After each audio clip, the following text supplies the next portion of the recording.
ಚಂದು, ಹೇಗಿದ್ದೀರಾ? ನನ್ನ ಎಲ್ಲ ಸ್ನೇಹಿತರು ಕೂಡ ತುಂಬ ಚೆನ್ನಾಗಿದ್ದೀರಾ ಅಂತ ಭಾವಿಸ್ತಾ ಬನ್ನಿ ಇವತ್ತಿನ ವ್ಲಾಗ್ನ ಸ್ಟಾರ್ಟ್ ಮಾಡೋಣ. Welcome back to Chandu show YouTube channel. ಹಾಗೆಯೇ ಮನೆಗೆ ಕೂಡ ಪೇಂಟಿಂಗನ್ನು ಮಾಡಿಸ್ತಾ ಇದ್ದೀವಿ. ಯುಗಾದಿ ಹಬ್ಬನೂ ಬರ್ತಾ ಇದೆ. ಹಾಗೆ ಯುಗಾದಿ ಆದ 15 ದಿನಕ್ಕೆ ಜಾತ್ರೆ ಕೂಡ ಬರ್ತಾ ಇದೆ. ಅಂದರೆ ಗ್ರಾಮ ದೇವತೆ ಜಾತ್ರೆ ನಾವು ಬರ್ತಾ ಇದೆ. ಹಾಗಾಗಿ ಹಬ್ಬಕ್ಕೋಸ್ಕರ ಅಷ್ಟರಲ್ಲಿ ಮನೆ ಪೇಂಟಿಂಗ್ ಎಲ್ಲ ಮುಗಿಸ್ಕೊಳ್ಳೋಣ ಅಂಥೇಳಿ ಪೇಂಟ್ ಮಾಡಿಸ್ತಾ ಇದ್ದೀವಿ. ಹಾಗೆಯೇ ಮನೆಯಲ್ಲಿ ಸ್ವಲ್ಪ ಜಾಸ್ತಿ ದಿವಸನೇ ಆಗಿತ್ತು, ವರ್ಷಗಳಾಗಿದ್ವು ಪೇಂಟ್ ಮಾಡಿಸಿರಲಿಲ್ಲ. ಇನ್ನು ಮನೆಗಳು ಏರ್ ಕ್ರ್ಯಾಕ್ ಎಲ್ಲ ಬಂದು ಹಾಗೆ ನೀರೆಲ್ಲ ತೊಗೊಂಡ್ಬಿಡುತ್ತೆ ಪೇಂಟ್ ಮಾಡಿಸ್ತಿದ್ರೆ. ಹಾಗಾಗಿ ಮನೆಗೆ ಪೇಂಟ್ ಮಾಡಿಸೋಣ ಅಂತ ಹೇಳಿ, ಮಳೆಗಾಲನೂ ಕೂಡ ಸ್ಟಾರ್ಟ್ ಆಗ್ತಿದೆಯಲ್ಲ, ಹಾಗಾಗಿ ಪೇಂಟ್ ಮಾಡಿಸೋಣ ಅಂಥೇಳಿ ಪೇಂಟ್ ಮಾಡಿಸ್ತಾ ಇದ್ದೀವಿ. ಪೇಂಟಿಂಗ್ ಕೆಲಸ ಅಂದರೆ ಸ್ವಲ್ಪ ಕೆಲಸ ಜಾಸ್ತಿನೇ ಅಲ್ವಾ. ಮನೆಯಲ್ಲಿ ಆ ಕಡೆಯಿಂದ ಈ ಕಡೆ ವಸ್ತುಗಳನ್ನೆಲ್ಲ ಎತ್ತಿಟ್ಕೊಳೋದು, ಹಾಗೆಯೇ ಅವರು ಕೇಳಿದಾಗೆಲ್ಲ ಎತ್ತಿಡ್ತಾ ಇರಬೇಕು. ಮನೆಯಲ್ಲಿ ಅಂದರೆ ಎಷ್ಟು ವಸ್ತುಗಳಿರ್ತಾವಲ್ವ, ಅವನ್ನೆಲ್ಲ ಬೇರೆ ಕಡೆ ಶಿಫ್ಟ್ ಮಾಡಬೇಕು. ನಾವಂತೂ ಮನೆಯಲ್ಲಿ ಅಲ್ಲೆಲ್ಲೇ ಎಲ್ಲ ಆಚೆಲಿ ಇಟ್ಕೊಂಡ್ಬಿಟ್ಟಿದ್ವು ಪಾತ್ರೆಗಳು. ಹಾಗೆ ನಮ್ಮದು ಒಂದು ಹಳೆ ಮನೆ ಕೂಡ ಇದೆ, ಅಲ್ಲಿ ಅಡುಗೆ ಮನೆ ಬಾಕ್ಸ್ಗಳು ಅಂದರೆ ಪಾತ್ರೆಗಳನ್ನ ನಾನು ಮುಂಚೆಲೇ ನಾಳೆ ನಾಡ್ದು ಅಡುಗೆ ಮನೆ ಕ್ಲೀನ್ ಮಾಡಬೇಕು, ಪೇಂಟ್ ಮಾಡಬೇಕು ಅನ್ನೋದರಲ್ಲಿ ಪಾತ್ರೆಗಳನ್ನೆಲ್ಲ ತೊಳೆದು ಅಲ್ಲೇ ಇಟ್ಟಿದ್ದು ಹಳೆ ಮನೆಯಲ್ಲಿ ಅಲ್ಲೇ ಇಟ್ಕೊಂಡಿದ್ದೆ. ಹಾಗೆಯೇ ಮುಂಚೆಲೇ ನಾನು ಸಣ್ಣ ಪುಟ್ಟ ವಸ್ತುಗಳನ್ನೆಲ್ಲ ವಾಶ್ ಮಾಡಿ ಎತ್ತಿಟ್ಟಿದ್ದೆ.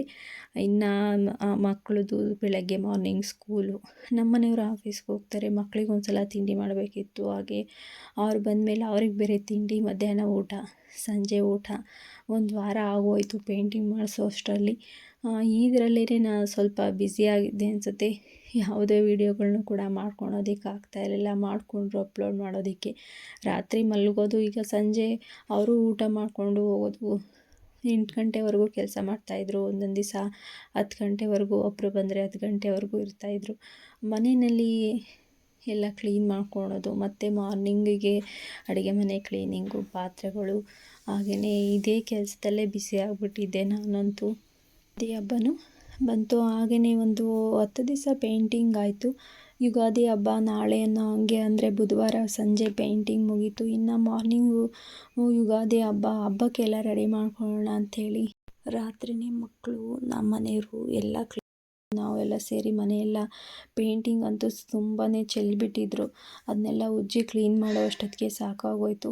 ರಾತ್ರಿ ಪೇಂಟಿಂಗ್ ಮಾಡೋದಕ್ಕೆ ಸ್ಟಾರ್ಟ್ ಮಾಡಿದಾಗಿಂದಂತೂ ರಾತ್ರಿ ಮಲಗೋದು ಲೇಟು, ಮಾರ್ನಿಂಗ್ ಬೇಗ ಎದ್ದೇಳೋದು, ಸರಿಯಾಗಿ ನಿದ್ದೆನೇ ಇಲ್ಲ. ಹಾಗೆಯೇ ಅವತ್ತು ಕೂಡ ಕ್ಲೀನ್ ಮಾಡಿ 12:30 ಆಯಿತು ಮಲಗೋ ಅಷ್ಟೊತ್ತಿಗೆ. ಮಾರ್ನಿಂಗ್ 4 ಗಂಟೆನೇ ಎದ್ದು ದೇವ್ರ ಮನೆ ಕ್ಲೀನ್ ಮಾಡಿರಲಿಲ್ಲ, ದೇವ್ರ ಮನೆ ಕ್ಲೀನ್ ಮಾಡಿಕೊಂಡು ದೇವರ ಪಾತ್ರೆಗಳನ್ನ ತೊಳ್ಕೊಂಡು ಮಾರ್ನಿಂಗು ಪೂಜೆ ಮಾಡೋದಕ್ಕೆ, ಅಂದರೆ ನಾನು ಯುಗಾದಿ ಹಬ್ಬ ಈ ಸಲ ಅಮಾವಾಸ್ಯೆ ಹಬ್ಬ 2 ಒಂದೇ ದಿವಸ ಬಂದಿದೆ. ಮೊದಲು ಲಕ್ಷ್ಮೀ ಪೂಜೆ ಮಾಡಿ ನಂತರ ಹಬ್ಬ ಮಾಡ್ತಾಯಿದ್ವು. ಆದರೆ ಈ ಸಲ ಮಾರ್ನಿಂಗು ಬ್ರಾಹ್ಮಿ ಮುಹೂರ್ತದಲ್ಲೇ ಮಾಡೋಣ ಅಂತ ಹೇಳಿ ಎಲ್ಲ ಕ್ಲೀನ್ ಮಾಡಿಕೊಂಡು 4 ಗಂಟೆಗೇ ಎದ್ದು 6 ಗಂಟೆ ಅಷ್ಟರಲ್ಲಿ ಪೂಜೆ ಕೂಡ ಮುಗಿಸ್ದೆ. ಹಾಗೆಯೇ ಈ ಸಲ ಮಕ್ಕಳಿಗೆ ಬಟ್ಟೆ ತರೋದನ್ನು ಕೂಡ ಮರ್ತೇ ಬಿಟ್ಟಿದ್ವಿ ಈ ಪೇಂಟಿಂಗ್ ಇದರಲ್ಲಿ. ಈ ಪೂಜೆಗೆ ಏನು ಇಡೋದು ಅಂತ ಇದ್ದೆ. ಹಾಗೆಯೇ ನನ್ನದೊಂದು ಸ್ಯಾರಿ ಕೂಡ ಇತ್ತು, ತೊಗೊಂಡು ಬಂದಿದ್ದು ಹೊಸದನ್ನ, ಅದನ್ನೇ ಇಟ್ಟು ಪೂಜೆ ಮಾಡಿದ್ವು. ನಂತರ ನಮ್ಮ ಮನೆಯಲ್ಲೂ ಹೋಗಿ ಬಟ್ಟೆಗಳನ್ನ ತೊಗೊಂಡು ಬಂದರು ಮಕ್ಕಳಿಗೆ.